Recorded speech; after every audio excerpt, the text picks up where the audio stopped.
Lord. So to hear our second senior preacher, tatawagin na po natin from the Friday edition, Preacher June Moran.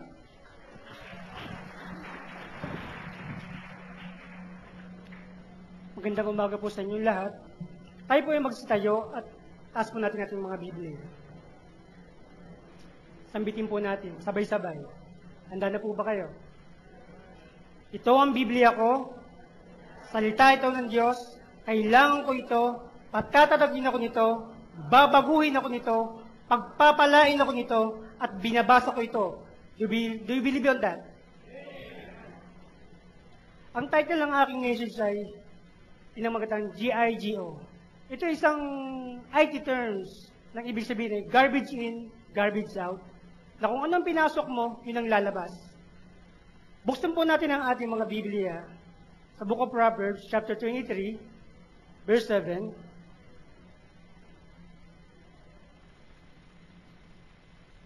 For as he thinketh in his heart, so is he.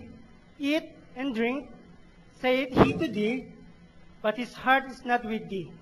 Tayo po'y manalangin. Ama naming Diyos, nagpapasalamat kami sa biyaya mo at sa Korean. Salamat po, O Diyos, na narito kami ngayon at malakas. Pinasusuri po namin ang laman ng aming mga isipan. Nawa, O Diyos, isuko po namin ang aming isipan ngayong umaga. At ihanda mo po sa aming mensahe ngayon, masakit man o hindi. Tulungan mo kami tanggapin ang iyong salita. In Jesus' name, Amen. Kahari na po kayo magsiupo.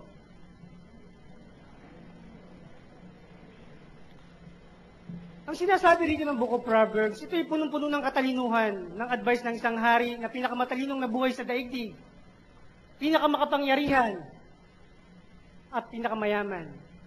Nasabi niya rito, kung ano ang isipin mo, yan ang lalabas sa katawan mo, ay ang gagawin mo. Kung nagugutom ka, kakain ka. Pag nauuhaw ka, iinom ka. At pag galit ka, mananakit ka.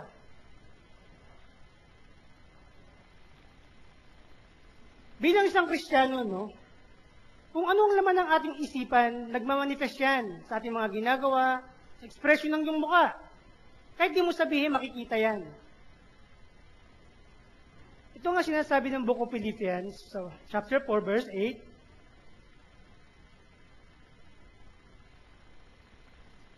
Finally, brethren, whatsoever things are true, whatsoever things are honest, whatsoever things are just, whatsoever things are pure, whatsoever things are lovely, whatsoever things are good report, if there be any virtue, and if there any be praise, think on these things. Ang banal po na kasulatan ay nagpapayo sa atin na kung anong mga bagay na totoo, kaibig-ibig, marangal. Yan ang saksak mo sa isipan mo. Bilang Kristiyano, pag nanonood ka ng TV, saan ka pumupunta ang channel? Puro chismis? Mga panoorin nagbibigay sa'yo ng depression? Kaya minsan parang ikaw bilang misis, sa mga misis hindi ko binababa ang ganyong. Pag nanonood ka lagi ng mga panoorin, mga teleserye, nagbibigay galit. Nandoon lagi parang ang tema, pinagtataksilan siya ng asawa, umuwi ng umaga. Minsan nga meron isang gab siya, nanonood ako, natawa ako Dahil siya nanonood siya lagi ng teleserye, isang gab show lang to sa Channel 7, na pinanonood niya isang panoorin na yung asawa niya umuwi lagi ng umaga, at alam niya, pinagtataksilan siya. Nung minsan nakatulog siya, nagising siya, kumakatok ang asawa niya, alas 7 ng umaga, at nung nakita niya, pinagbabato niya.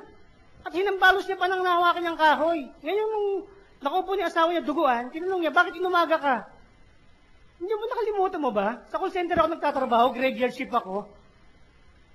Dahil yun ang laman ng kanyang isipan at lagi napapanood, yun ang nagmanifest sa kanya. Kaya kayo bilang mga Kristiyano, mag-iingat kayo sa mga bagay na pinapapasok na sa isipan nyo. Dahil magmamanifest yan.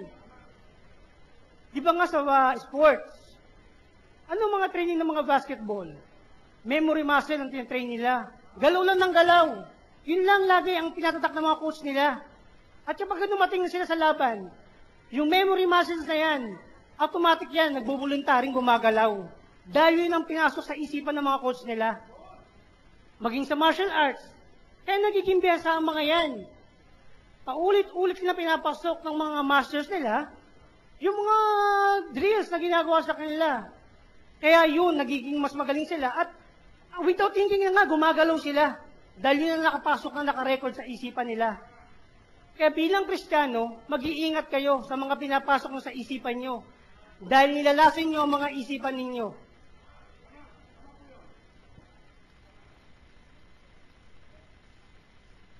Kaya kung ikaw ay Kristiyano, punuin mo ng mga kabanalan ang iyong kaisipan. Yan ang bina-advise sa atin ng Bible. Hindi yung mga bagay na galit, na napapanood sa TV, chismis, na hindi naman totoo. Maging sa advertisement nga niloloko kayo.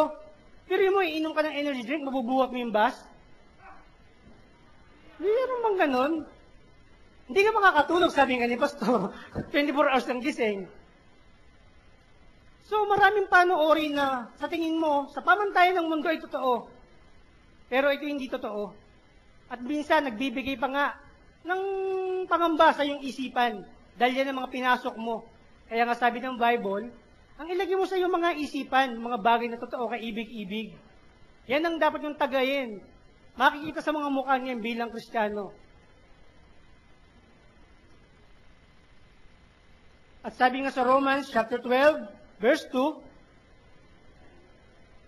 And be not conformed to this world, but be ye transformed by the renewing of your mind, and ye may prove that is good, and acceptable, and perfect will of God. Yan ang advice sa atin ng Bible. Yung mga bagay na katanggap-tanggap sa Diyos, yan ang isaksak mo sa isipan mo. Yan ang mga bagay na mahalaga, at ay na magwawakas talaga. Kaya nga, kung mahal mo ang Panginoon, susundin mo siya. Renew your mind. Tanggalin mo na yung mga marurumi sa isipan mo. Palitan mo ng mga bagay na kaaya-aya. Maraming salamat po.